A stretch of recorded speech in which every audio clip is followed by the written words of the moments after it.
জীবন তরঙ্গ আজকে গল্প গল্প না, নিজেরই কথা। আমার ছেলেবেলার কথা। আমার ছেলেবেলাটা কেমন কেটেছে সে বিষয়ে দু একটা কথা আপনাদের সাথে শেয়ার করব। অবশ্যই ভালোই লাগবে আপনাদের সকলের।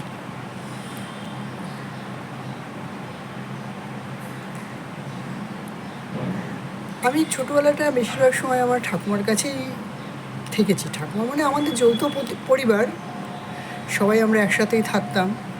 আমার জ্যাঠা জেঠিমা, আমার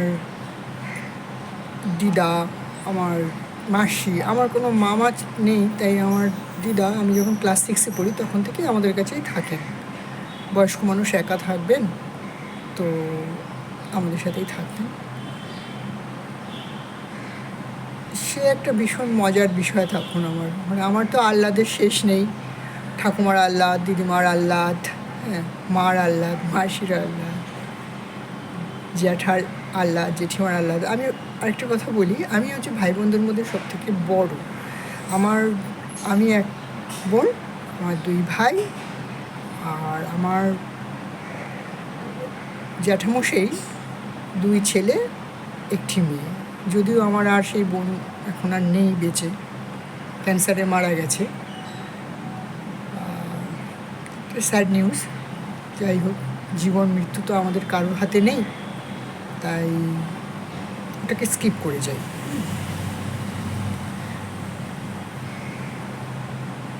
আমি বড় মেয়ে হওয়ার সুবাদে, মানে বাড়ির বড় মেয়ে, তো আমার আলাদা আলাদা টাইপের। হ্যাঁ, আমি যা যখন বলেছি, আমার মা বাবা, আমার জ্যাঠা জেঠিমা, বাড়ির অন্যান্য বড় সদস্যরা সব সময় হাতের কাছে এগিয়ে দিয়েছে। তো সেই প্রিভিলেজ ডটার আর কি, মানে বাড়ির সবার থেকে প্রিভিলেজ নেওয়া মেয়ে।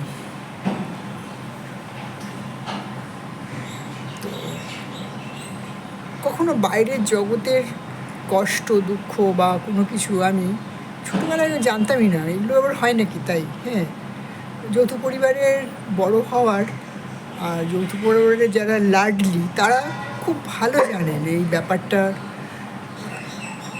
কীরকম টাইপের। হ্যাঁ, আর একটু বলতে খারাপ লাগছে, তাও বলি, এগুলো তো 1 গ্লাস জলও গড়িয়েও খাইনি। পরে যখন কেউ মানে আমি যখন বড় হই, তখন আমার সংসারের কাছে আমাকে সব করতে হয়, বা আমার বাড়িতে যারা আসে তাদের তো দেখাশুনো আমাকেই করতে হয়। তো তখন ছোটোবেলার কথা ভাবি আর অবাক হয়ে যাই, আমি তো 1 গ্লাস জলও গড়িয়ে খাইনি।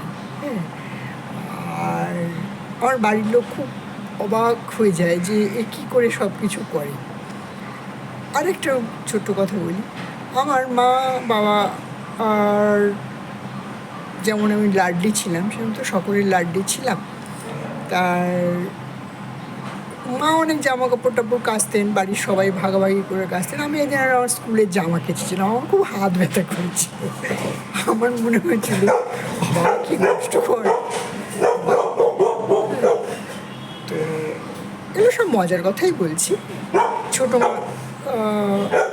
বাচ্চারা যেমন বলে, এই এমনি দাঁড়াও কথা বলছি, এরকম করো না শোনা, জাস্ট